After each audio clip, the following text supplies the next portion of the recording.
malaman ni nanay kung bakit ako naumpog. Magkaaway na naman mga nanay natin. Barangay mo ako! Trespassing ka, ha? Yes, Abby, of Section Socrates. Tingnan mo, okay lang kaya si Gab-Gab? Parang namumutla siya, eh, oh. Gab-Gab! Ay! Gab-Gab, ano nangyari sa'yo? Gab-Gab! Bilang mga magulang, iba-iba tayo ng paraan ng pagpapalaki ng anak. Pero isang bagay ang malinaw, na ang pagtuturo ng disiplina ay hindi dapat nauuwi sa pananakit sa mga bata.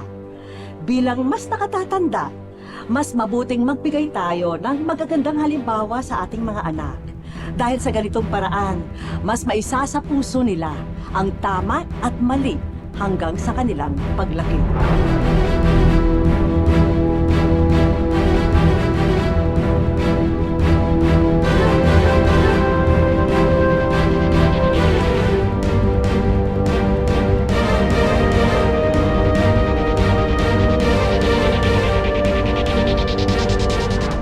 Ito po ang wish ko lang.